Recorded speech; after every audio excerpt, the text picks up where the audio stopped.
Varicose veins తో బాధపడుతున్నారా? మన ఏవిస్ హాస్పిటల్లో 4,500 రూపాయల లేజర్ స్కానింగ్ ఉచితం. నమస్కారం ప్రభుజీ. హరే కృష్ణ. నమస్కారం అండి. ఏకాదశి వ్రతాలని కూడా ఆచరిస్తూ ఉంటారు.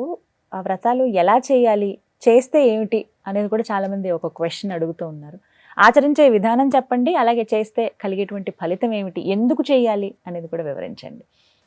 అన్నిటికంటే గొప్పదైన వ్రతం ఏదైనా ఉంటే అది ఏకాదశి వ్రతం. అన్ని వ్రతాలు చేసి ఏకాదశి చేయకపోయారనుకోండి, ఏ వ్రతం ఫలితం రాదు. ఓ ఏకాదశి వ్రతం ఒక్కటి చేసి ఏ వ్రతము చేయలేదనుకోండి, అన్ని వ్రతాల ఫలితం ఏకాదశి ఇవ్వగలుగుతుంది. మన శాస్త్రంలో ఉపవాసం అని చెప్పింది కేవలం ఏకాదశికి మాత్రమే. ఓ కానీ చాలా మంది ఈ రోజు మేము ఉపవాసం చేస్తున్నామండి, ఆ రోజు ఉపవాసం చేస్తున్నామండి, అలా ఇలా చెప్తారు. కానీ ఎక్కడ కూడా అంత నియమంగా ఉపవాసం గురించి చెప్పింది మన శాస్త్రంలో, అంత నియమంగా ఉండాలి అని చెప్పింది కేవలం ఏకాదశికి మాత్రమే. విష్ణువాసరము అని అంటారు. అన్నిటికంటే favourite day of lord Vishnu Ekadashi. Ekadashi వ్రతం వల్ల అసలండి దాని వల్ల వచ్చే ఆధ్యాత్మిక బెనిఫిట్స్ అనేవి మనం చెప్పలేము. ఉపవాసం అంటే ఫస్ట్ అందరూ మేము ఒకసారి ఏకాదశి వ్రతం గురించి చెప్పామండి, ఎలా ఉపవాసం ఉండాలి అన్ని విషయాలు చెప్పాక ఒకళ్ళు హ్యాండ్ రేస్ చేశారనమాట. మాకు ప్రశ్న ఉంది అని. అయితే ఏం ప్రశ్న ఉంది అని అడిగితే, ఏకాదశి రోజు ఏం తినచ్చండి అని ప్రశ్న అడిగారు అనమాట. గంట సేపు నేను లెక్చర్ ఏకాదశి ఉపవాసం ఎందుకు చేయాలి అని చెప్పాక ఏకాదశి రోజు ఏం తినచ్చు అని లెక్చర్ క్వశ్చన్ అడుగుతున్నారనమాట. అయితే ఉపవాసము అంటే ఏంటో ఫస్ట్ అర్థం చేసుకుందాం.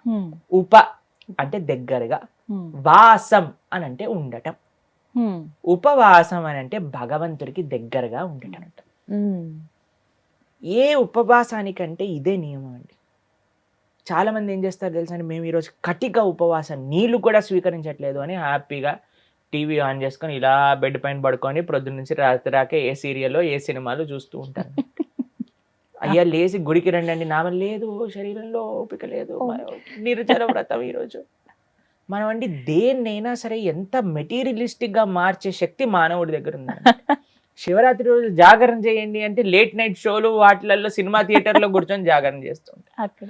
శివుడు పాపం ఏమనుకుంటాడో, ఎంత బాధపడతారో ఇలాంటి వాళ్ళని చూసి ఆశ్చర్యం వేస్తుంది.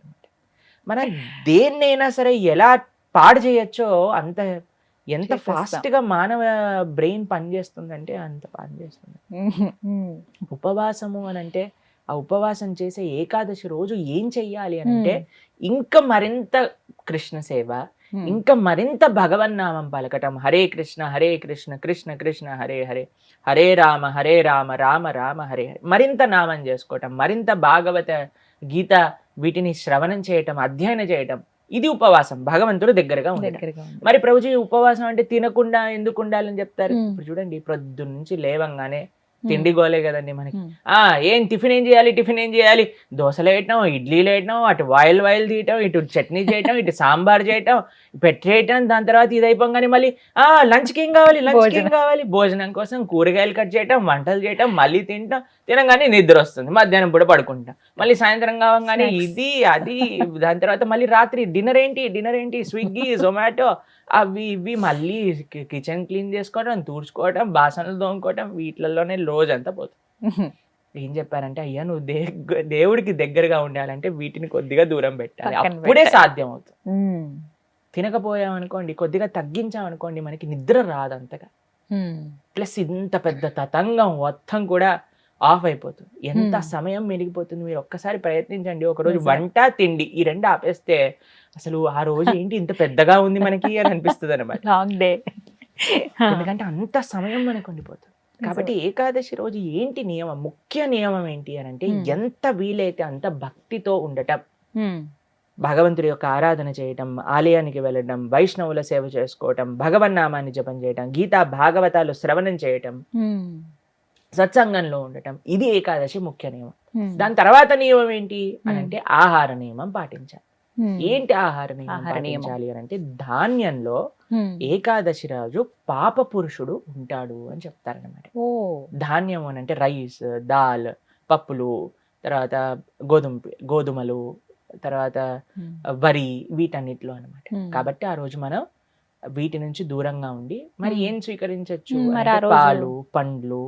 ఓ తర్వాత మీకు అవి కూడా కాదండి, మరి మాకు ఇంకా శరీరం సహకరించట్లేదు, కొంతమంది ఉంటారు కదండి, బీపీ ఉంటుంది, షుగర్ ఉంటుంది, అవును. అటువంటి వాళ్ళు ఏం చేస్తారు అని అంటే మీకు సగ్గు బియ్యం అని దొరుకుతాయి, ఉమ్, లేదా కొర్రలు అని దొరుకుతాయి అనమాట. వాటిని ఇవన్నీ కొన్ని కొన్ని ఏకాదశి రోజు స్వీకరించవచ్చు అని ఎలవ్ చేసినాం అనమాట. ఉహుం. కాబట్టి ఇప్పుడు సరే ప్రభుజీ సాబుదానా సగ్గుబియ్యం ఎలవ్ చేశారంటే సగ్గుబియ్యం పాయసం, సగ్గుబియ్యం వడలు, సగ్గుబియ్యం ఉప్మా, అన్ని ఒక 10-15 రకాలు చేసుకొని తినమని చెప్పట్లేదండి మేము. ఉమ్, ఎవరికైతే వీలుంటుందో ఒక్క రకం చేసుకోండి, వాటిని ఆహారాన్ని స్వీకరించి శరీరం బాగుండేటట్టుగా చూసుకొని భగవంతుడి యొక్క సేవలో పెట్టుకో. ఉమ్, కాబట్టి ఏకాదశి ప్రధాన నియమం ఏంటి ఉమ్. అని అంటే భగవంతుడి దగ్గరగా ఉండట. కానీ కొంతమంది కటిక ఉపవాసం అని ఉంటారండి. నీళ్లు మాత్రమే స్వీకరిస్తారు ఆ రోజంతా. నీళ్లు కూడా స్వీకరించరు, దాన్ని ఆ. కటిక ఉపవాసం అంటారు, అంటారా? నిర్జల వ్రతము అని అంటారు అనమాట. అచ్చా, ఓకే. చెయ్యండి ప్రభుజీ, మేము నిర్జల చేస్తూ బ్రహ్మాండంగా ప్రొద్దు నుంచి రాత్రి దాకా జపం చేసుకునే శక్తి మా దగ్గర ఉంది అని అంటే పర్ఫెక్ట్. ఉమ్, లేదండి మాకు ఏదన్నా లోపలికి వెళ్ళండి, మాకు బ్రెయిన్ పనిచేయదు అని అన్న వాళ్ళు పాలు స్వీకరించండి, తీసుకోవచ్చు లేదండి అంటారా? పండ్లు స్వీకరించండి, లేదండి సగ్గుబియ్యంతో కొద్దిగా అసలు ఉప్మా అంటే అలా లాంటివి ఉండొచ్చా? చేసుకోండి. ఇందాక మీరు అన్నారు కటిక ఉపవాసం కనీసం. ఉండొచ్చు. చాలా మంది భక్తులు ఉంటారు, ఓ. చాలా మంది భక్తులు ఉంటారు, ఉమ్, మా ఆశ్రమంలో ఎంతో మంది ఉంటారు. ఉమ్. మరి మీ విషయం ఏంటి ప్రభుజీ, మీరు ఉండరా అని అంటే మేము మధ్యాహ్నం వరకు మాత్రం నీరు తీసుకోకుండా ఏం ఆహారం తీసుకోకుండా ఉపవాసం ఉంటాం. మధ్యాహ్నం వరకు. మధ్యాహ్నం వరకు, ఓ. మధ్యాహ్నం పూట కొద్దిగా పాలు, కొద్దిగా పండ్లు ఉమ్, అలాంటివి స్వీకరిస్తాం అన్నమాట. ఉహుం.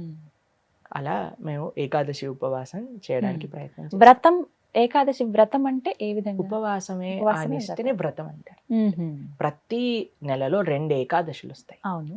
ఆ 2 ఏకాదశులు సంవత్సరం పాటు ఉమ్, మొత్తం అన్ని ఏకాదశులు కానీ మనం ఉండగలిగితే ఉమ్. దానికంటే గొప్ప వ్రతం ఇంకొకటి లేదు. ఏం జరుగుతుంది ఏకాదశి వ్రతం చేస్తే? భగవంతుడి యొక్క పూర్తి కృప మన పైన ఉంటుంది. ఏకాదశి భక్తి జనని అని అంటారు. మన మనసులో భగవంతుడి పట్ల ప్రేమ కలుగుతుంది, దానికంటే గొప్ప వరం ఇంకేం కావాలండి. నిజమే కదా.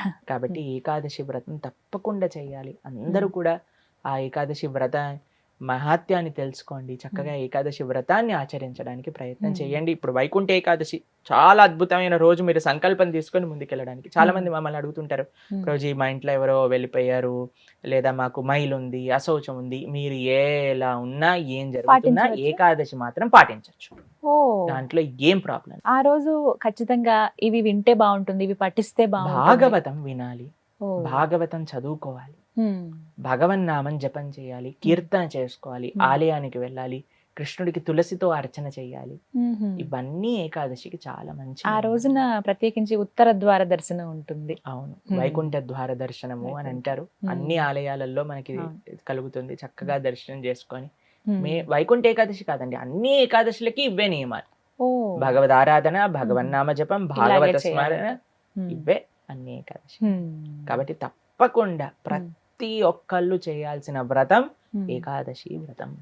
ఎవరైనా ఆచరించవచ్చు, ఏ వయసు వాళ్ళైనా కూడా చేయవచ్చు, చేయదగింది అని అంటే గనక. ఎస్, చేయగలమన్న ఓపిక ఉండాలి, ఆ ఆసక్తి, ఆ నిష్ట ఉంటే ఖచ్చితంగా ఎవరైనా పాటించవచ్చు. చాలా సంతోషం ప్రభుజీ, నమస్తే. హరే కృష్ణ.